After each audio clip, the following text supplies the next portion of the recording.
Então, pela manhã, nós havíamos falado que a participação de Jetro no quesito do conselho de Jetro, ele alcançava e almejava levar o homem a entender que, por mais que existisse Moisés, por mais que houvesse a grandeza e a envergadura de um homem com contato com Elohim, como Moisés tinha, não poderia haver uma dependência afetiva do povo para com Moisés, para que o povo não fosse inerte no quesito criar um relacionamento com o Eterno, né? Isso daí, ele incorre num princípio que a Torá determina na Parashá Bereshit, como nós fomos. Lá nós vimos que o homem foi criado, havia sobre o homem apenas uma restrição, e essa uma restrição, ela estabelecia o limite para o homem ali no Éden. Ou seja, o homem não estava diante de 613 mandamentos para cumprir de forma a olhar a Torá na sua integralidade, mas apenas não comer do fruto da árvore do bem e do mal. Ali nós vimos que o cuidado do Criador ao estabelecer a vida do homem foi que Adonai era presente na vida do homem todos os dias, mas ele também, da costela do homem, forma uma mulher e diz que não era bom que o homem vivesse só. Então, desse momento, Adonai anula na formação original do homem toda e qualquer característica de carência que o homem pudesse ter. Ele era suprido por Adonai e ele era suprido por aquela que saiu da sua própria costela. No advento do erro, e ali é o pecado do Éden que nós precisamos entender, porque a Torá, nós vamos chegar aqui no capítulo 32 dos Salmos e vamos ver Davi falando do erro, da falta e da carência. O pecado que incorre sobre a humanidade é o pecado do erro. O erro, por definição, nada mais é do que a transgressão de uma ordem divina, que no futuro ganharia um compêndio chamado Torá, com 613 mandamentos, e qualquer infração sobre esses 613 mandamentos é considerado erro. O que muitas vezes na nossa tradução é chamado de pecado, para nós entendermos a questão e dissociar a transgressão da Torá, nós precisamos entender que erro é toda e qualquer transgressão de um dos mandamentos. Isso daí é o princípio básico que nós precisamos compreender. Ali no Éden o que ocorre é isso. Só que sucedendo o erro, o homem descobre mais dois desdobramentos do pecado, da transgressão. A partir do momento que o homem peca, ele se esconde de Adonai, então ele prolonga o pecado por meio da negação do pecado. O homem diz à mulher, você me induziu. A mulher diz a Adonai, a serpente me enganou. Então o homem ali incorre numa segunda forma de transgressão da Torá, que é a falta. Porque o erro que ele comete, ele estende esse erro, ele não se apresenta a Adonai confessando o erro. Então ali quando o homem leva à frente o pecado, isso ganha uma outra classificação dentro da Torá, chama-se falta. É quando você não desfaz a transgressão a qual você cometeu, o erro que você cometeu. E ali nós vemos o homem assumindo que Adonai o sanciona por causa disso, e a sanção de Adonai ela é mais penosa do que o erro e do que a falta, que é a carência. Tanto o homem como a sua descendência, ele vai receber de Adonai uma punição de uma permanente necessidade de um preenchimento interior que o homem, ao longo de toda a história da humanidade, vai procurar na vida humana, mas não vai encontrar enquanto ele não se deparar com o Criador. O homem precisa, para ter esse aspecto do pecado resolvido em sua vida, a carência, a sua alma te destruindo internamente, ele precisa ter esta alma curada. Enquanto o homem não tem uma alma curada em todos os seus aspectos de vida, ele é um homem carente, ele é um homem que tem uma necessidade. E aí nós falamos, você vai para a droga, você vai para a bebida, você vai para o sexo desenfreado, para a prostituição. Qualquer coisa que você usa para substituir, que seja momentaneamente esta carência, infringe no pecado onde o homem se mantém afastado do Criador. E nós vimos que o Éden, ele nasce ali sem essa característica, mas é um desdobramento do pecado original ali entre Adão e Eva. Pois bem, nós paramos de manhã no aspecto onde o homem ele se depara com uma condição que já não era uma novidade para ele, porém agora essa condição o acusa, que era a nudez. Na tradução nossa, lá no Gênesis capítulo 3, versículo 7, vai dizer assim, os olhos dos dois se arregalam, eles percebem que estão nus, eles costuram folhas de figueira e fazem para si cinto. A palavra nudez encontrada ali no hebraico é uma palavra chamada eron. Eron pode ser a nudez tanto no âmbito físico, aí quem quiser ver uma base bíblica que usa bem essa palavra é Ezequiel capítulo 18, do verso 5 ao 9, ele vai falar da nudez física que Israel ali falhava em cobrir aqueles que estavam sem vestes físicas. Mas no aspecto subjetivo, eu queria lá em Ezequiel 16 com vocês, porque nós precisamos entender essa transgressão aqui do pecado, porque o problema todo com Jetro é que Jetro vai dizer, não recaiam no problema da carência, não dependam de Moisés exclusivamente para construir um relacionamento com Adonai. O que ali Jetro estava dizendo é que para que Israel sobrevivesse, cada hebreu precisaria construir a sua própria intimidade com o Criador. Por mais que as lideranças fossem necessárias, por mais que todos os profetas precisassem existir, mas não foi isento dos hebreus ter sobre si a necessidade de construir um relacionamento próprio. E aí de manhã, pastora, nós fomos lá no texto de Êxodo 25, quando diz, constrói um tabernáculo para que eu habite no seio deles, era da população em geral. E aí nós compreendemos que muitas vezes a dificuldade que as pessoas têm de se manter nesta casa é que o patamar exigido para a vivência permanente dentro da casa é um patamar onde não há uma dependência. É cobrado desde o menor até o maior que cada um construa este relacionamento de forma alinhada com a Torá. Aí a dureza. Aí nós ilustramos essa colocação, pastora, dizendo que enquanto a casa viveu de Torá e Tefilá, era muito confortável viver aqui dentro. Porque poucos trabalhavam para alimentar esta necessidade de muitos. Então tinha sempre alguém ensinando, tinha sempre alguém orando e a casa sempre cheia. Quando Adonai veio e falou, não, os hebreus, eles caminham dentro de um patamar igual. A busca por Adonai, ela é igual. Ele introduz a tzedaká na casa, começou-se a ver a dificuldade das pessoas se sustentarem dentro da casa. Porque para se manter num nível de tzedaká exigido por Adonai, você precisa construir a sua vida diante dele. Porque eu estou lá trabalhando com o Leomar, com a pastora, com a Larissa lá no presídio, e eu começo a implicar com o jeito do Leomar. Se eu não tenho uma vida com Adonai de anulação, de auto-sacrifício no sentido de perdoar, relevar, e ele para comigo, nós nunca vamos conseguir estabelecer um trabalho. A penitenciária não consegue ser atendida. Ou, Leomar, cada um vai num dia. Que eu tenho a minha individualidade, você tem a sua, a gente não consegue trabalhar juntos para o benefício. Então esse foi uma questão que Adonai estabeleceu e que torna a casa parecida com aquele maná que o povo reclamou. É esse mesmo maná. Essa comida é fastiosa, né, que eles usam a expressão. Porque vai ficando difícil, Rita, de engolir a forma como Adonai está moldando a casa para sobreviver nos dias que estão diante de nós.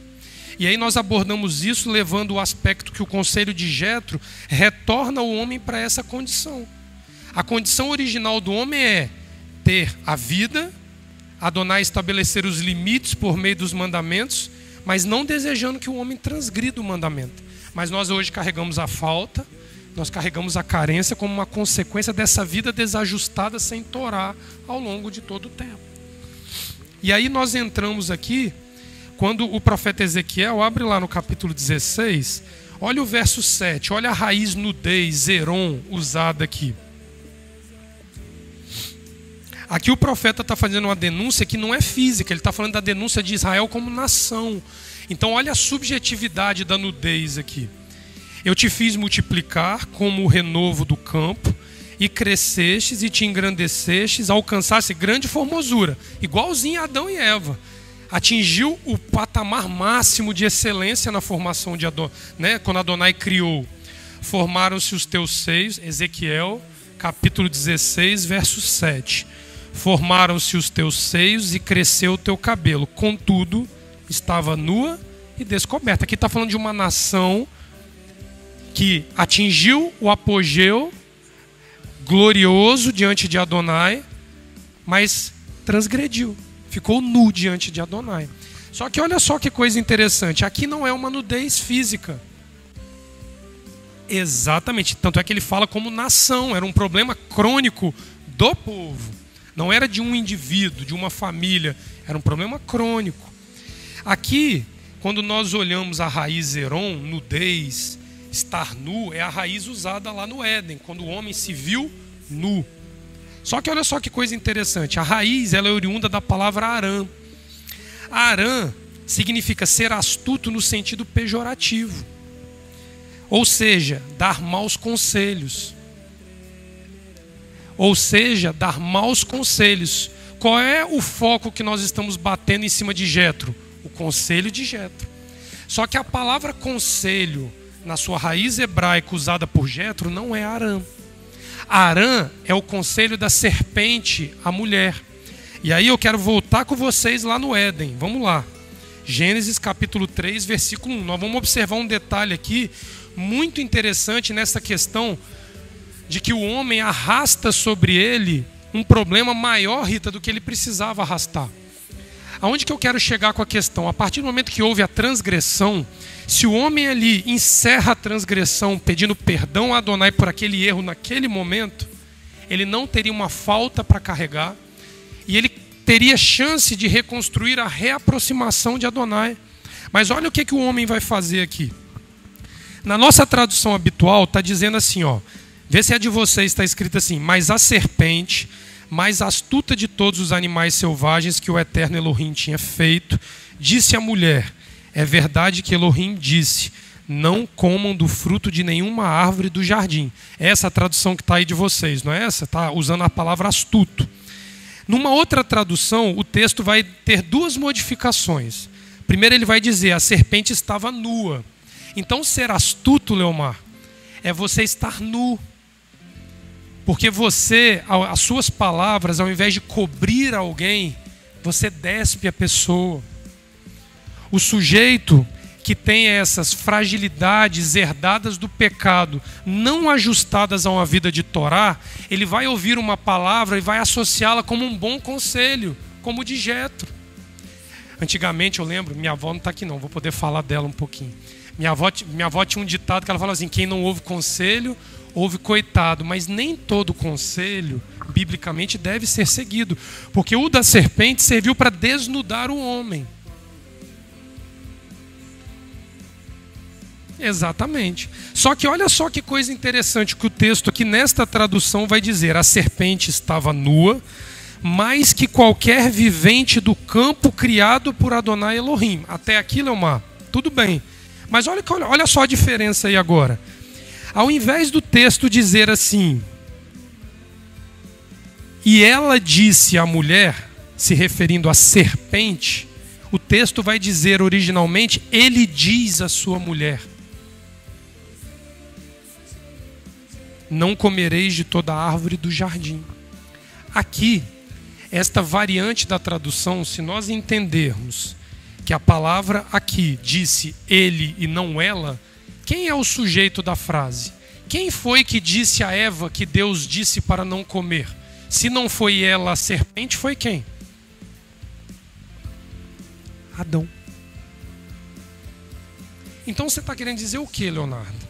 O que eu estou querendo dizer é que muitas vezes atribui-se a uma terceira pessoa a responsabilidade de um mau conselho ou de um desejo íntimo, quando na verdade essa terceira pessoa é a sua própria alma, produzindo em você uma iniquidade a qual você de alguma forma quer terceirizar para alguém.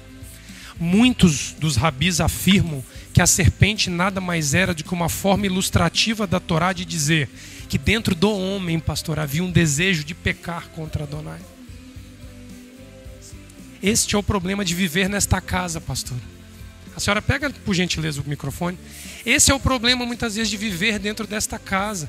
Porque esta franqueza com que a casa trata a Torá e os 3 elementos que levam o homem à ruína, que é o erro, a falta e a carência, não se joga debaixo do tapete. A Torá está dizendo aqui que provavelmente essa serpente, pastor, nada mais é do que o próprio homem, trazendo o mal interior dele, o desejo mais íntimo de pecar contra Adonai.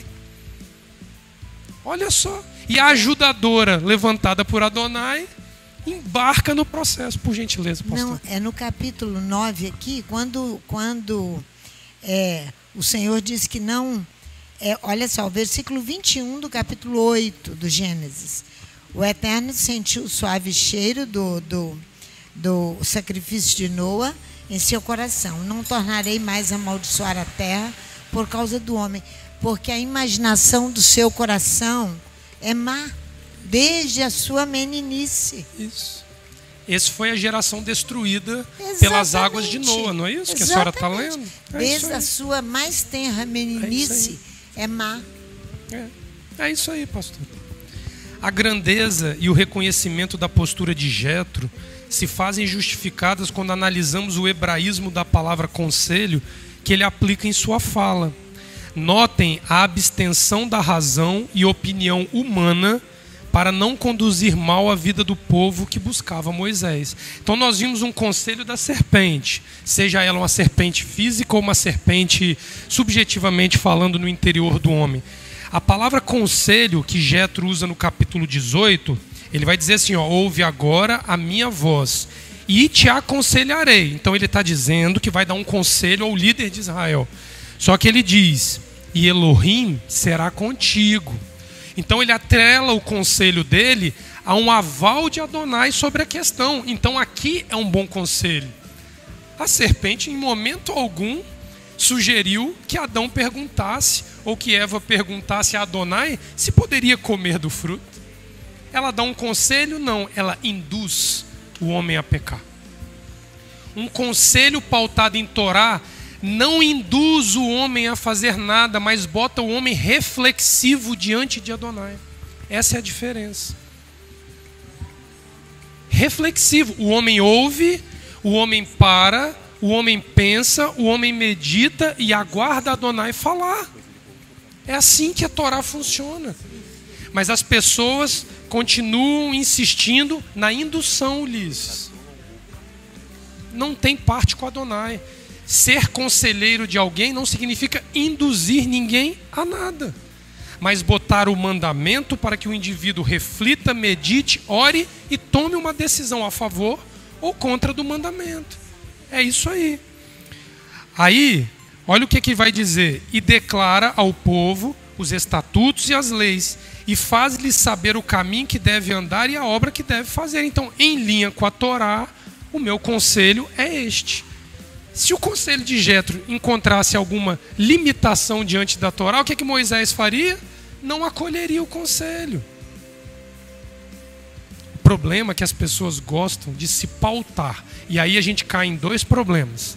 O indivíduo que gosta de aconselhar e o indivíduo preguiçoso espiritualmente que se acomoda e não gosta de orar, não gosta de ler Torá e não gosta de aguardar Adonai ensinar.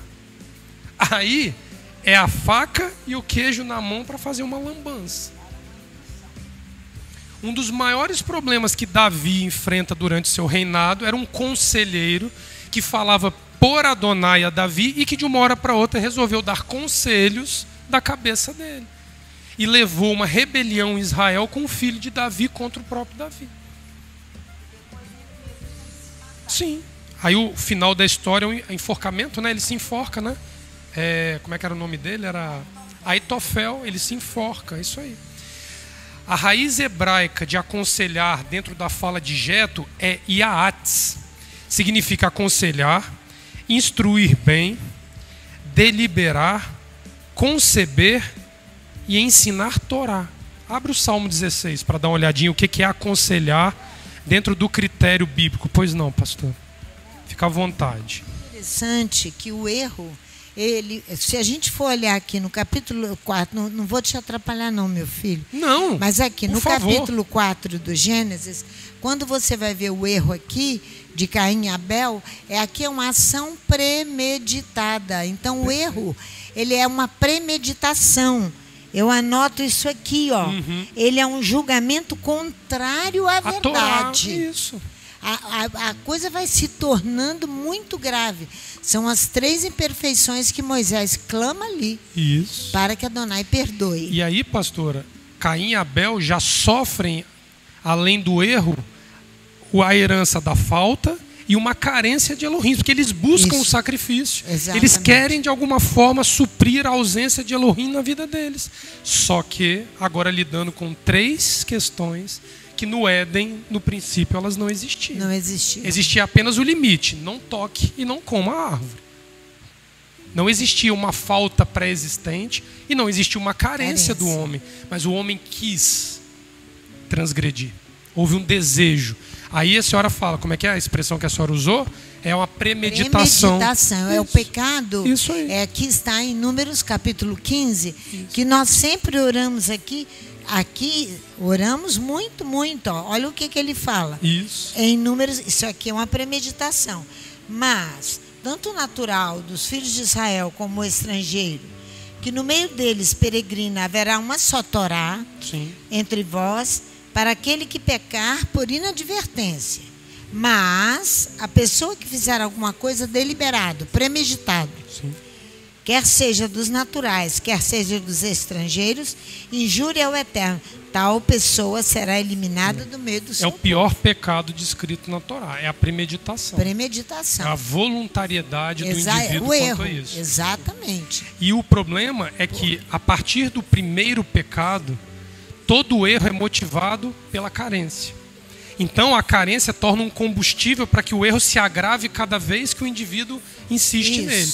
Então, se ele se deitar com uma prostituta uma vez por dia, daqui a pouco vai ter que ser 2 vezes, 3 vezes, 4 vezes, até ele sucumbir diante daquela situação, porque vai tendo um agravo sobre agravo em cima da questão do erro.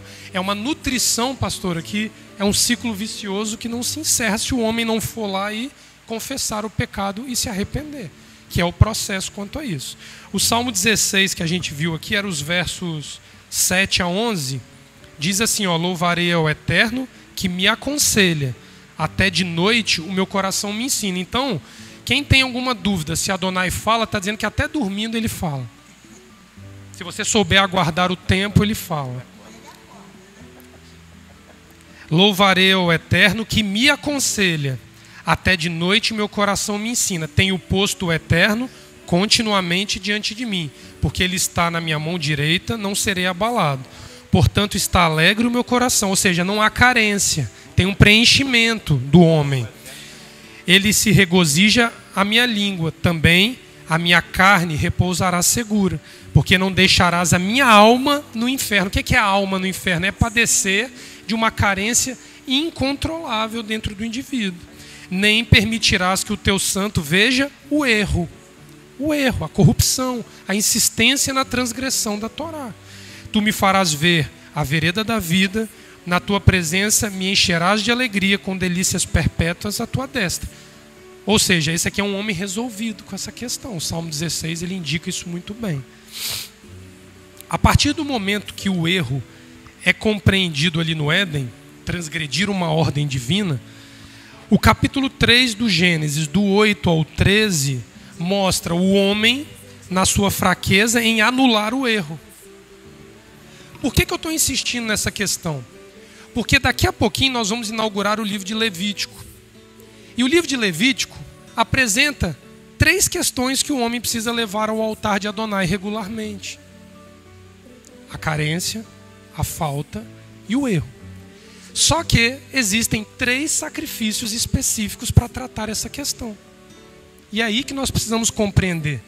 Porque muitas vezes na nossa falta de experiência com Torá, nós estamos diante de Adonai e não sabemos discernir se eu estou diante do erro, se eu estou diante da falta ou se eu estou diante da carência.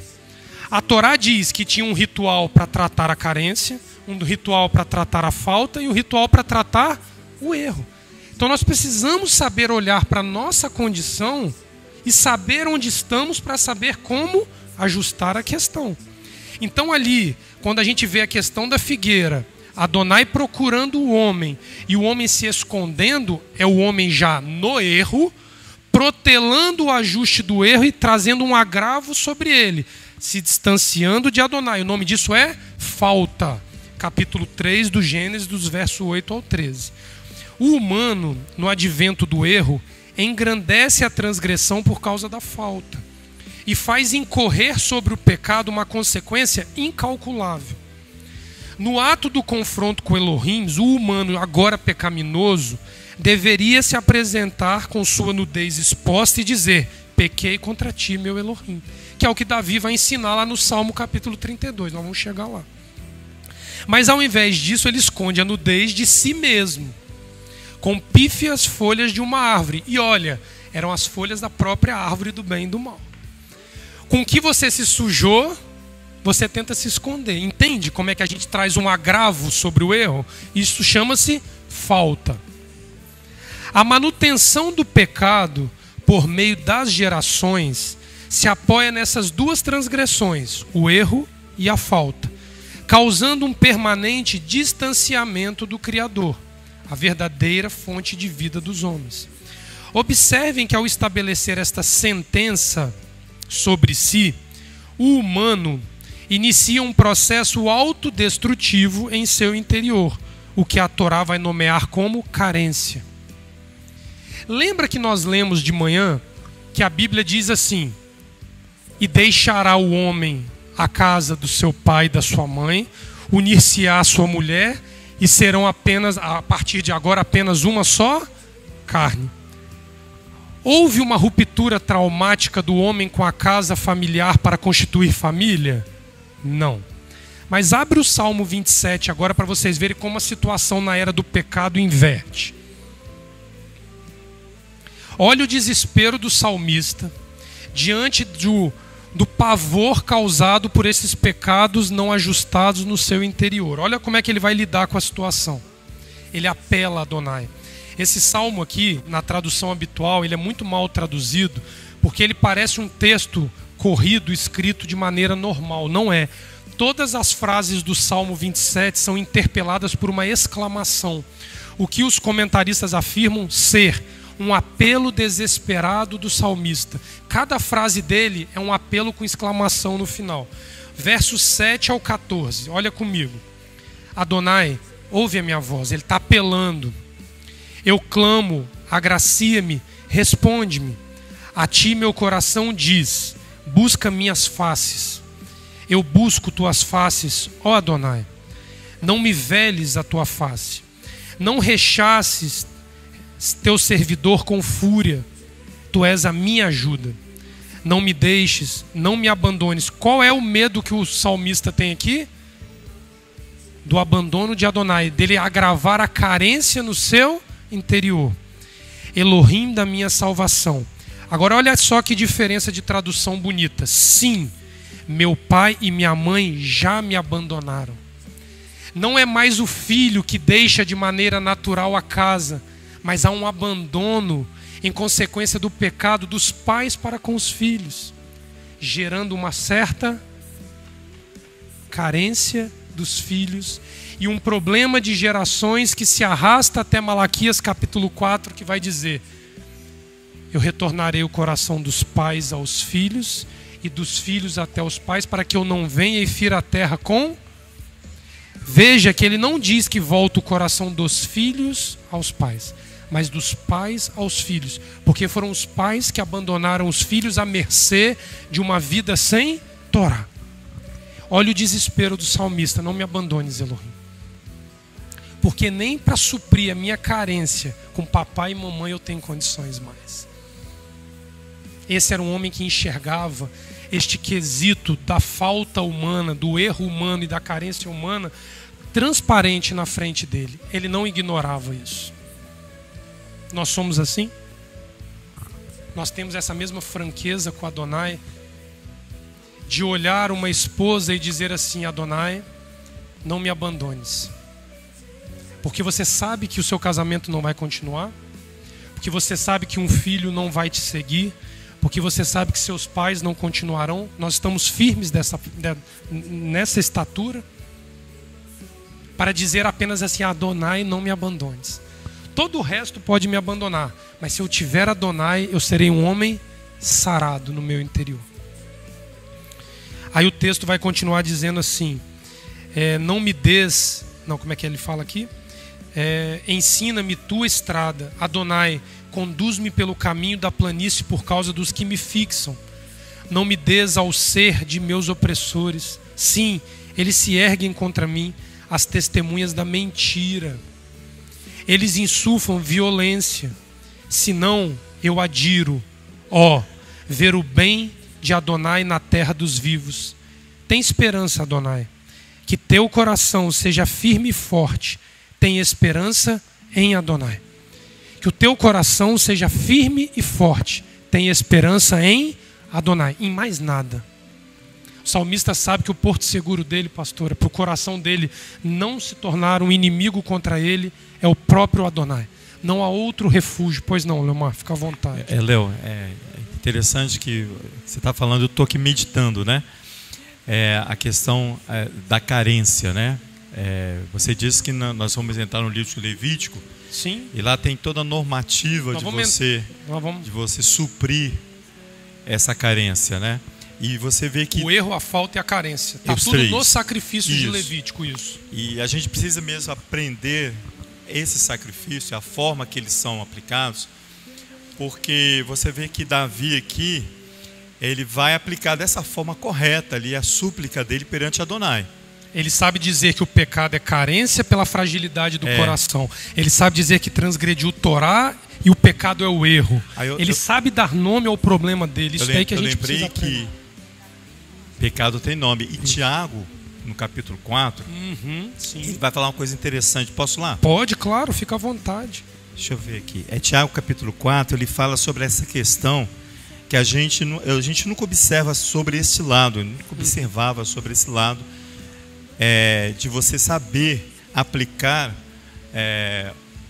o seu sacrifício para você curar ou o seu erro, ou sua falta, ou sua carência. E ele diz aqui no capítulo 4, ele fala bem assim, quer ver? Capítulo de Tiago, que ele fala: pedis, mas não recebeis porque pediu mal.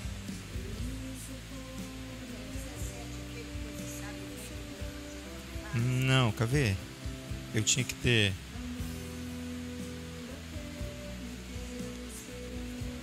Pedis, se alguém achar aí, nos ajude. Que ele fala assim: pedis, mas não recebeis porque não soube pedir. Não sabe pedir. Não soube suplicar. Pedis mal. No porque 4, pedis 3. mal, né? Isso mesmo, aqui ó.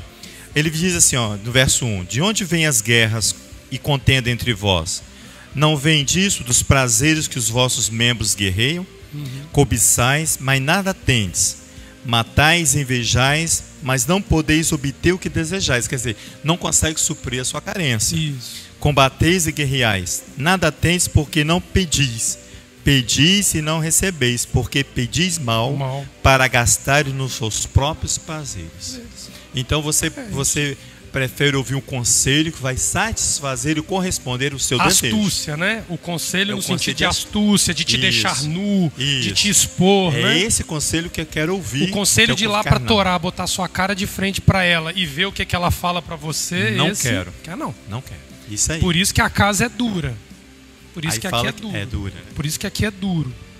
E como diz Ulisses, não tem perspectiva nenhuma de mudar essa estrutura. Não foi isso o recado que a casa deu aqui há 2 semanas atrás? Não foi isso? A casa nos posicionou aqui dizendo que esta é a vida pela qual a casa surgiu e pela qual a casa vai se manter? Agora olha só que coisa interessante. Segundo os nossos pais hebreus, a vida bíblica se pauta em 3 pilares. Os mesmos que a casa de oração Rehovot carrega na sua Gênese. Ela escreveu, isso aqui é um documento oficial da casa se apresentando. Esta casa pratica Torá, Essa casa pratica tefilá e pratica tzedaká. Está aqui o documento, já bem antigo, que a casa já assume isso daqui para ela. Observem o detalhe em relação a esses 3 pilares que sustentam o pecado: o erro, a falta e a carência, os quais são confrontados em mesmo número pelo ensino dos pais. Se você tem um problema diante de Adonai, você precisa saber se o problema é o erro, se é uma falta ou se é uma carência. Identificado o problema, eu não posso tratar o erro, a falta e a carência com o mesmo recurso dentro da Torá. Vamos ver os recursos aqui. Se o meu problema é o erro, eu transgrido um mandamento, eu preciso usar o recurso da Torá, que a gente que costuma dizer que é a vontade divina revelada aos homens. Aqui dentro, 613 mandamentos. A Torá expõe e identifica o erro. Paulo lá na frente é mal confundido, e os cristãos gostam de usar as palavras mal traduzidas de Paulo, abolindo Torá. Mas Paulo lá na frente vai dizer assim, que eu só conheci o pecado por conta da lei. O texto está dizendo lei. Se não existisse Torá, não haveria pecado. Então a Torá, ela te expõe o erro, o que é a transgressão de um dos 613 mandamentos da Torá. Ok. Requer, para tratar este erro, um sacrifício específico descrito na Torá. Qual é o sacrifício que trata o erro, a transgressão? O sacrifício expiatório. É aquele sacrifício que o indivíduo, por causa do erro, sujou o altar, o local onde ele se relaciona com Adonai. E como é que funciona? Você limpa o altar, lava o altar com água e... Não é desfalta, não. Não. É aí que eu estou falando. Quando a gente transgride Torá, eu não tenho que desfaltar o altar. Quando eu transgrido Torá, eu tenho que limpar o altar. Eu tenho que lavá-lo com água, porque morreu um animal velho com sangue ali em cima. E purificar o altar com sangue. O animal usado na expiação não era consumido como o animal usado na oferenda a Adonai. Então, no Levítico, nós vamos ver que o sacrifício pelo pecado é o sacrifício pelo erro. Pois ele reconhece que transgrediu Torá. Essa é a morte de Yeshua pelos pecados do homem. Por isso a Bíblia vai dizer que ele é o caminho, a verdade e a vida. Ninguém vem ao Pai senão através de mim. Porque quando você clamar pelo nome dele de forma genuína, este altar vai lembrar do sangue dele derramado na cruz e vai se tornar, Rita, apto novamente a receber um sacrifício. Você desfalta o altar como homem. E Yeshua santifica o altar por causa do erro. O papel expiatório do altar é do nome de Yeshua. Era do animal que sangrava para purificar. Este animal era degolado com o fim de aproveitar apenas o seu sangue. Era purificação. E Yeshua, com sua morte pelos pecados do homem, por isso Yeshua confronta o pecador com a Torá de Moisés em todo o tempo, para constrangê-lo mediante os mandamentos. O que Yeshua fez durante todo o seu ensino? O sujeito praticava uma coisa, ele dizia, você está transgredindo Torá. Ele batia de frente com os fariseus, por quê? Porque na capa de santidade por trás havia uma vida de transgressão de Torá. Então Yeshua era aquele indivíduo que vai te expor Torá o tempo inteiro. Ele é o expiador.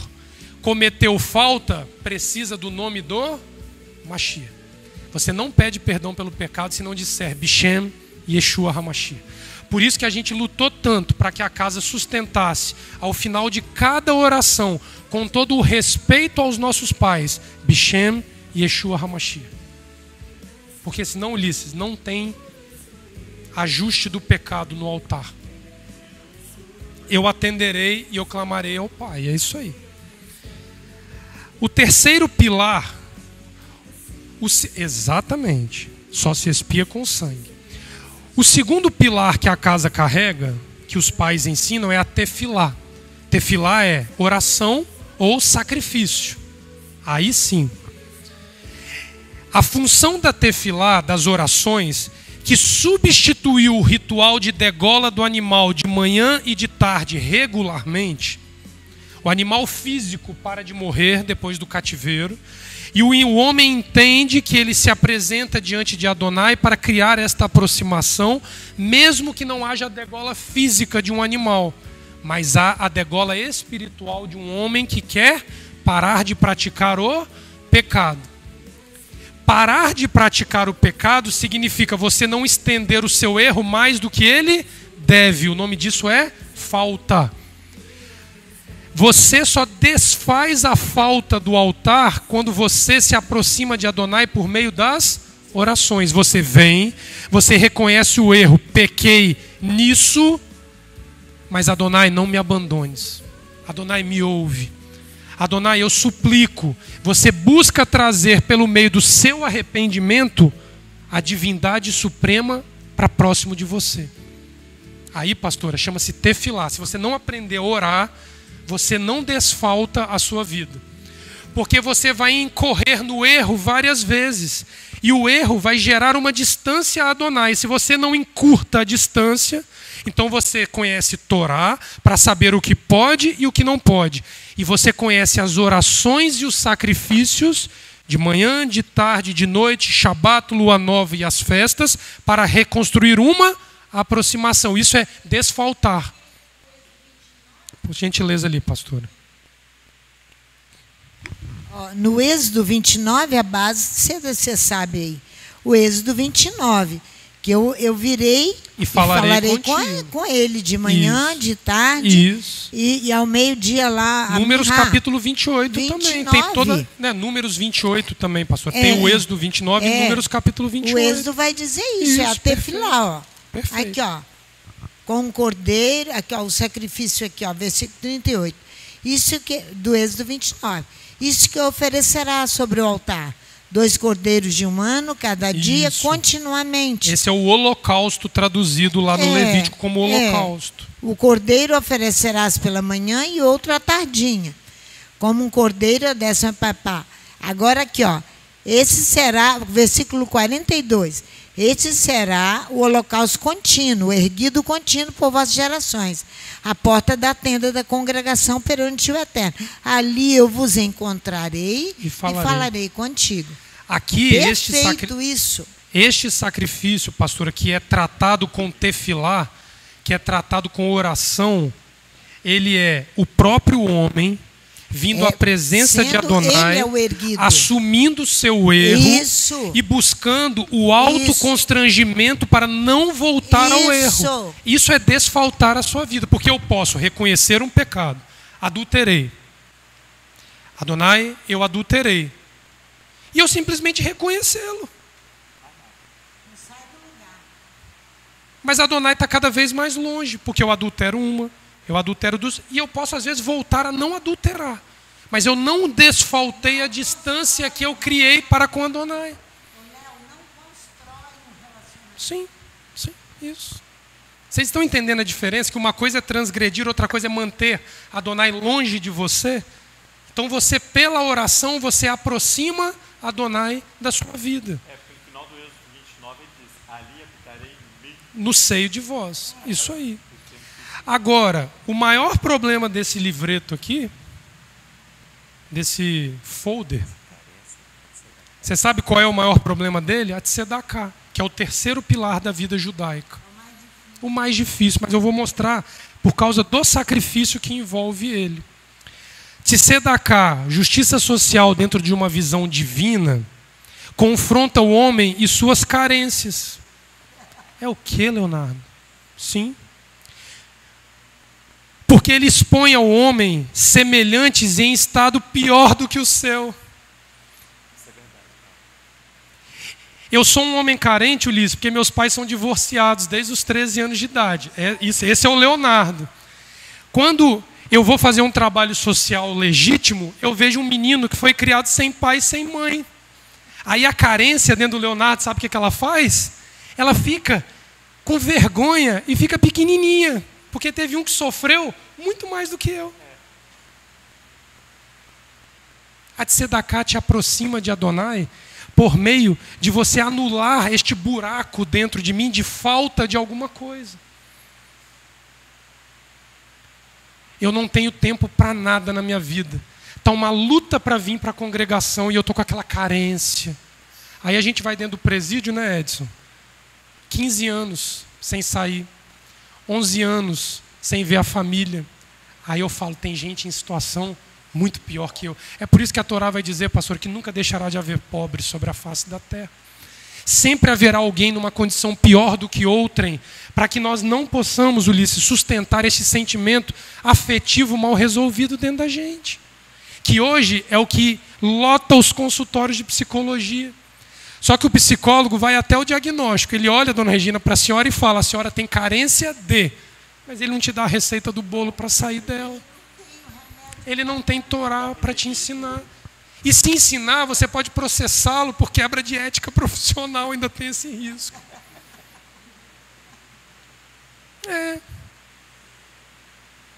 A Tzedaká requer o sacrifício de gratidão na Torá. Aquele que nós entregamos com coração voluntário uma oferta a Adonai. Então, pastora, se eu estou pecando na questão da Tzedaká, ou seja, eu estou deixando a minha carência, Ulisses, me massagear demais aqui dentro, qual é a forma que eu tenho de corrigir isso? Fazendo oferta de gratidão. Pastor, eu não tenho que pedir perdão de nada, eu só tenho que ir lá e dar. Eu tenho que dar, dar e dar-se voar, dar-se vos-á, boa medida, sacudida, transbordante, até você olhar para dentro de você e falar, pelo amor de Deus, que mediocridade que eu sou, de tão carente que eu sou, e parar de reclamar nos ombros dos outros, pegar o arado e ir lá trabalhar. É por isso que a casa está dura de aguentar, pastor. Porque quando isso chegou, que acabou o mimimi, de poucos trabalhando para muitos encherem a barriga sem ter que trabalhar fisicamente na coisa, ninguém quer. Você tem aqui Ninguém o quer. exemplo do maestro Almir. Olha aqui, ele excelente essa ilustração. Ele diz que ele e Madá ficaram frequentando aqui do lado muito tempo. A vizinhança, né? A vizinhança aqui, não foi Madá. A Almir conta isso para mim todo dia. E que ele queria fazer um serviço. Mas ninguém fazia, só falava que fazia. Ninguém ia a campo para fazer. Desde o dia que ele entrou aqui, ele nunca mais deixou de fazer, nem ele, nem Madá. E ainda lembro que ele disse que vai morrer fazendo, não foi? É isso aí, vai terminar os dias fazendo, não é isso? É isso aí. Objetivo direto. É o objetivo direto, perfeito. Abre lá o Salmo. Caminho, né, Almir? Abre lá o Salmo 32, verso 5. Aqui é a base que nós temos usado aqui para ensinar essas três formas de nós nos ajustarmos. Porque todas as transgressões possíveis da Torá se resumem nessas três condições aqui: o erro, a falta e a carência. Salmo 32, verso 5. Porque muitas vezes as pessoas podem procurar na tradução habitual, pastor, e não encontrar erro, falta e carência. Eu vou trazer a tradução aqui e o hebraico para a gente poder solidificar isso, para a gente poder encerrar aqui. O Salmo 32, verso 5, na tradução habitual que a maioria de nós tem aí nas mãos, vai dizer assim, confessei-te meu pecado, minha maldade não encobri. Disse, confessarei ao Eterno minhas transgressões, e tu perdoastes a culpa do meu pecado. Fica uma mistura de transgressão, pecado, iniquidade, que no final das contas, para a gente parece o que, Rita? Um pacote só, que a gente chega diante de Adonai e perdoa meu pecado, minha iniquidade, minha transgressão. E eu estou ali soltando palavras ao vento, porque eu não estou usando Torá para sanar um problema que a Torá expõe de maneira franca. No hebraico aqui está dizendo assim, minha falta, faço que a penetres, que conheças. Meu erro, eu não cubro. Eu disse, confessarei contra mim minhas carências a Adonai. Tu carrega o erro de minha falta. Aqui o hebraico vai dizer que erro é ratá. Pecado, uma ofensa, uma penalidade atrelada à ofensa, transgressão de uma lei ou um dano que eu causei. Isso é erro. Então, dos 613 mandamentos, eu posso compreender que toda vez que eu infrinjo um deles, eu estou pecando, eu estou ofendendo, estou trazendo penalidade ou estou causando um dano. Isso é erro na Bíblia. A palavra falta traduzida aqui é avon, que muitas vezes é traduzido habitualmente como pecado. É aí que confunde a gente. Avon no hebraico é iniquidade. O que é iniquidade? É tornar o pecado agravado. Os juristas vão dizer que você pode responder por um crime, Ulisses, e o crime pode ter agravos. Isso é a falta. Isso é avon. Falta também é culpa. Então, quando a Torá lá estiver dizendo, eis o sacrifício pela culpa, nós estamos falando da falta. Pode ser um dano, pode ser sustentar um erro, trazer um agravo, perversidade ou perverter. Então, eu causo adultério. Enquanto eu não sano esse pecado, chamado adultério, que é um erro, eu estou levando outros que estão me vendo adulterar a fazer o mesmo. Isso é avon, isso é iniquidade, isso é uma falta. Você está ampliando a abrangência do pecado a outros. Olha só isso. É o agravo do pecado, é a falta. E a carência, no hebraico é pechá. Pechá significa rebelião contra si mesmo. Revolta afetiva, moral ou religiosa. Então você se revolta contra Adonai. Ruptura afetiva ou, nas traduções gregas, apostatar. Então aquele que um dia caminhou com Adonai e deixa Adonai, que a Bíblia vai chamar de apóstata, na verdade é um carente incorrigível. Não suprimiu a carência. O texto lá no Segundo Testamento vai dizer assim, porque no final dos tempos, muitos apostatarão. E se Adonai não abreviar os tempos, até mesmo os seus servos vão abdicar da fé. A carência, pastora, porque vai haver falta de Torá no final dos tempos, que nutre o homem e deixa a carência subjugada. Anota para vocês lerem aí, para eu não me demorar aqui para encerrar. O profeta Jeremias, entendendo essa questão, o profeta usa um linguajar que traduz em essência este problema. Se você vive numa comunidade que diz ser adepta de Torá, adepta de Tefilá e adepta de Tzedaká, então não estou restringindo ao nosso contexto, estou dizendo em qualquer comunidade na qual você participe, que se diz adepto de Torá, Tefilá e Tzedaká, o profeta Jeremias vai dizer o seguinte a respeito, no capítulo 6, do verso 8 ao 15. Ele vai dizer no verso 8 assim: aceita a disciplina, ó Jerusalém, para que eu não me afaste de você. Ele começa advertindo que se você não se atrelar à disciplina, Torá, Tefilá e Tzedaká, ele vai se afastar de você. Aí lá no final ele vai dizer assim, ó, porque curam superficialmente a ferida do meu povo, dizendo paz, paz, quando não há paz. Aqui parece uma linguagem metafórica para dizer de uma ferida do meu povo.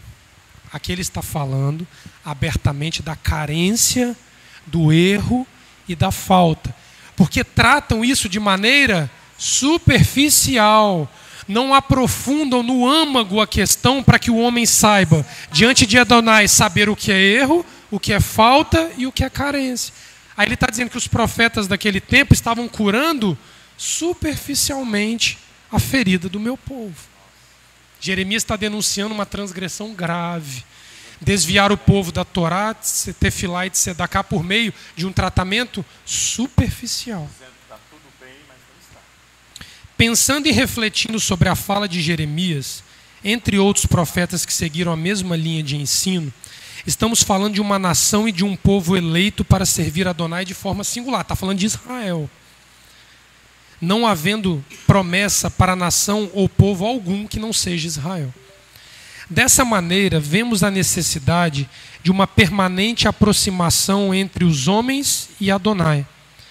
Uma conexão estável o suficiente para dar ao homem a oportunidade de subjugar a carência no interior de maneira sólida. Se não houvesse um recurso forte o suficiente, o homem em suas fraquezas revolveria-se no pecado de forma a suprir provisoriamente uma necessidade universal, que apenas pode ser sanada com a presença permanente de Adonai em seu interior. Se o homem não atingir esta consciência em vida, ele é como aquele animal que acabou de sair do banho e volta para a lama, para se sujar, o tempo inteiro. Por mais que você dê o banho, ele quer ficar na lama e na lama. Porque até a lama supre as suas principais carências. O problema todo é que houve um profeta que anunciou um que viria para tornar essa relação sólida. Abre Isaías capítulo 53 lá, por favor.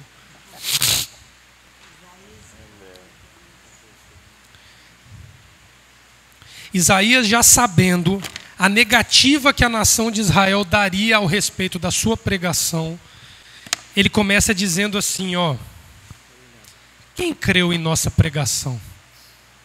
Verso 1. E a quem foi revelado o braço de Adonai? Porque foi subindo como um renovo diante dele e como uma raiz de uma terra seca. Não tinha boa aparência nem formosura.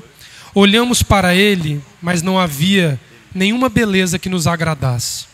Era desprezado, o mais rejeitado entre os homens, homem de dores e que sabe o que é padecer. E como um de quem os homens escondem o rosto, era desprezado e dele não fizemos caso. Certamente ele tomou sobre si nossas enfermidades e as nossas dores levou sobre si e nós o considerávamos como aflito, ferido de Elohim e oprimido. O texto aqui, enfermidade no hebraico é doença física e afetiva. A palavra enfermidade em hebraico é a doença física e a carência do interior do homem ele levou sobre si.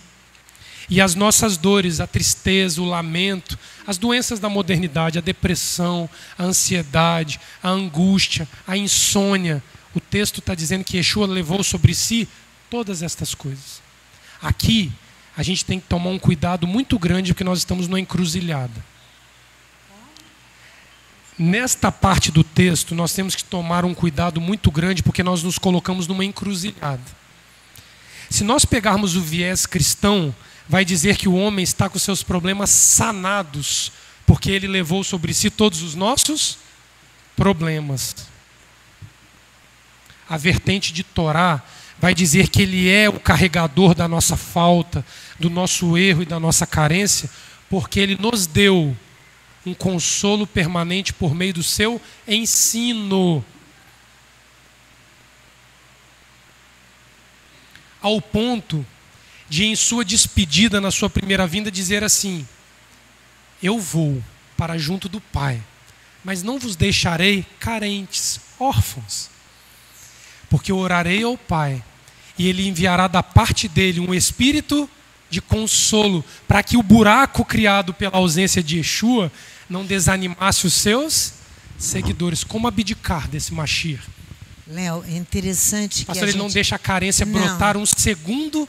Ele vira para os discípulos, só antes da senhora concluir, e diz assim: mas aguardai em Jerusalém, para que do céu sejais revestidos de autoridade, porque o Espírito viria no dia de Shavuot, Parashá, Jetro. Abundaria os mandamentos no coração da humanidade. Ô, Léo. Efésios 2 vai nos levar a ver que a humanidade agregada a Israel é a nação que vai receber o sopro sagrado e o ensino da Torá direto do Pai. E aí, pastora, não tem carência. Por isso a briga com a casa. A casa defendendo o direito dos que aqui estão de viver uma vida autônoma pelo sopro sagrado, sem depender de ninguém para me dar conselhos astutos.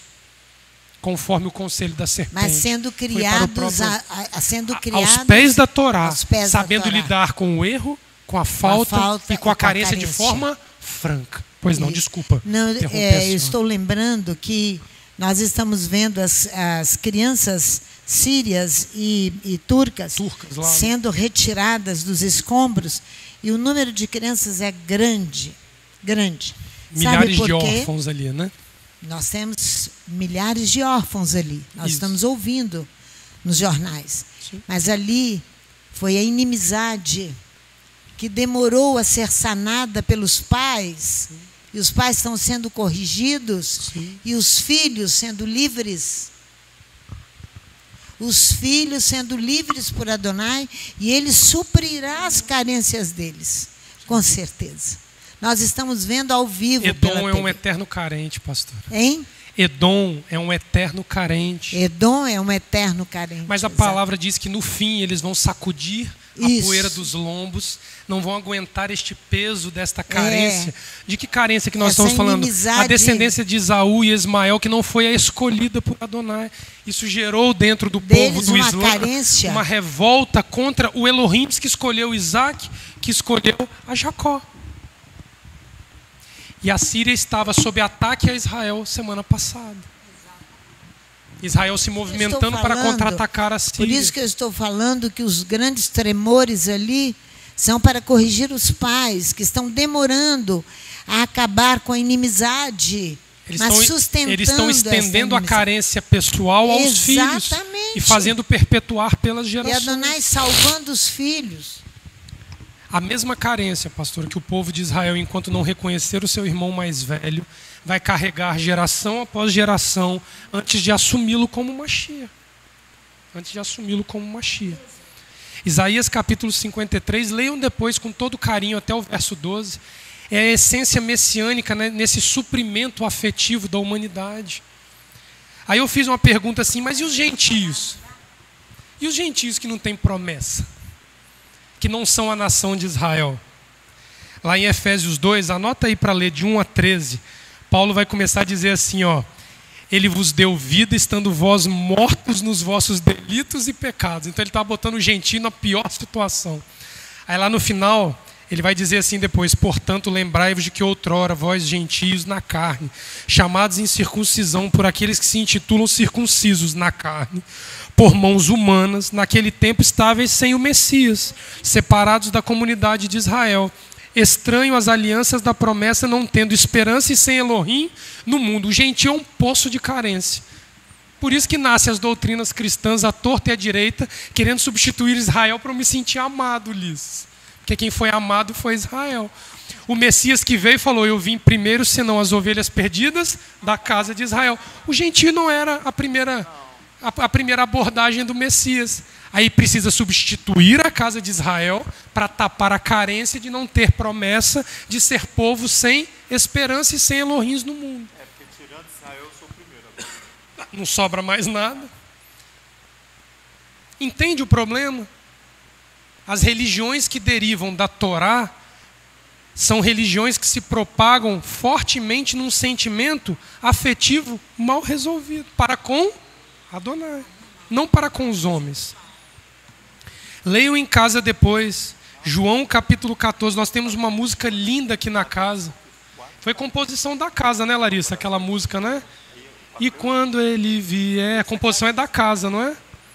O sopro da verdade. João capítulo 14, o Messias ali vai se colocar como aquele que é o supridor da carência, é o ensinador do erro, o conduzidor do desfalte, mas na ausência dele há um sopro, que todo aquele que entrar debaixo deste sopro vai ter condição, Leomar, de discernir Torá da forma plena. Da forma plena. E aí vai acabar no homem aquele sentimento que consome desde Caim e Abel, quando a herança do pecado se tornou a falta e a carência. E nós temos que parar de viver de subornos afetivos para com nós mesmos o tempo inteiro.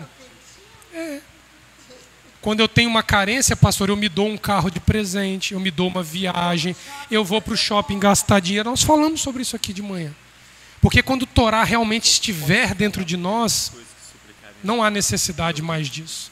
Nós vamos assumir uma vida mais simples, uma vida menos acelerada, uma vida com menos atribuições humanas sobre nós, mas buscando as coisas excelentes espirituais. É por isso que a casa sofre tanto.